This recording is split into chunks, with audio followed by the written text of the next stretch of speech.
Maya, okay, I need you to imagine something. Picture a line of wool. Just a single thread, right? Now, imagine stretching that thread from the very bottom of Scotland all the way through the Highlands, past the lochs, clear to the northern tip. That's a very long piece of string, Leo. What, like 300 miles? Exactly. 300 miles of wool. And instead of just leaving it in a giant ball, 1,000 people got together and stitched it into one of the largest community arts projects the world has ever seen. It's called the Great Tapestry of Scotland, and it is basically a historical graphic novel made entirely of thread. Wait, 300 miles of wool in one project? Every inch of it. It's 143 meters long.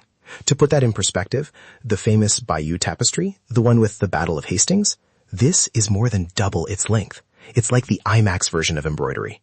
Wow, I'm just trying to wrap my head around the logistics of that.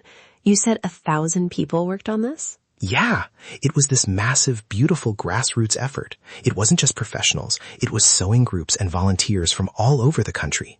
They had 160 panels, and each one, get this, took about 500 hours to sew. 500 hours per panel? Right? It's a staggering amount of human hours. It's like if you or I tried to do it, we'd be stitching until the next ice age, which, funnily enough, is exactly where the tapestry starts.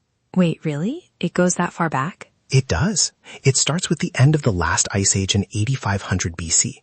It covers everything. Viking invasions, the Black Death, Mary Queen of Scots, the first ever international rugby match, which was Scotland versus England in 1871, by the way, all the way up to Dolly the Sheep and Andy Murray winning Wimbledon. That's incredible. It's not just a list of kings and battles, it's the soul of the place. I love that they included Dolly the Sheep. It's those little modern touches that make it feel alive, you know? Not just something gathering dust in a museum. Exactly. And it's not gathering dust. They actually built this stunning purpose-built gallery for it in Galashiels. It's got its permanent home now. But okay, I have to tell you the mystery part, because every great story needs a bit of a twist, right? Oh, I knew there was a but coming. What happened? So, back in 2015, the tapestry was on tour. It was in Kirkcaldy, and someone stole a panel. No way. How do you even steal a piece of a 143-meter tapestry? It was one of the smaller panels, the Rosslyn Chapel one, just vanished. To this day, it's never been found. It's like a real-life art heist, but instead of a Picasso, it's a piece of community history. That's so sad, though. Think of the 500 hours someone spent on that. It is sad, but here's the silver lining, the sanctuary moment, if you will. The original stitchers, the Rosslyn stitchers, they didn't just give up. They got back together and remade it. They finished the replacement in 2017.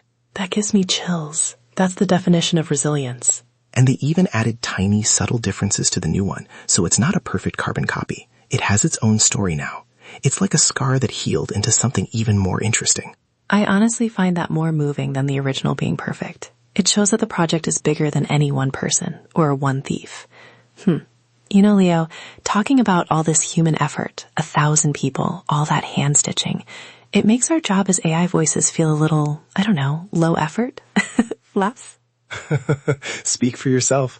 Do you know how many gigabytes of data I had to stitch together just to explain this to you? My digital fingers are exhausted. Fair point. We might not have thimbles, but we've got processors. Exactly. We're basically the digital embroidery of the internet. That's a bit of a stretch, even for your analogies. But hey, if you're enjoying this digital tapestry we're weaving every day, we'd love for you to join the loop. Just a little nudge, come back tomorrow and get your daily curiosity fix with us. We love having you here. We really do. It's the best part of the day. So back to the tapestry. You mentioned Andy Murray was a late addition? Yeah, they were finishing up in 2013 and he won Wimbledon right as they were reaching the end of the timeline. They just had to squeeze him in. It's like the tapestry is this living document. Even Sam Heughan, the guy from Outlander, he's a huge fan. He donated a bottle of his own whiskey and a signed book to the exhibit. Of course there's whiskey involved. It wouldn't be a Scottish history project with a little water of life. Right? It's just this massive, colorful, woolly hug for the entire country's history. I love that. A woolly hug. I think we could all use one of those. Definitely. Well, I think that's our loop for today. It was a good one. See you again soon, everyone. Stay curious. Stay curious.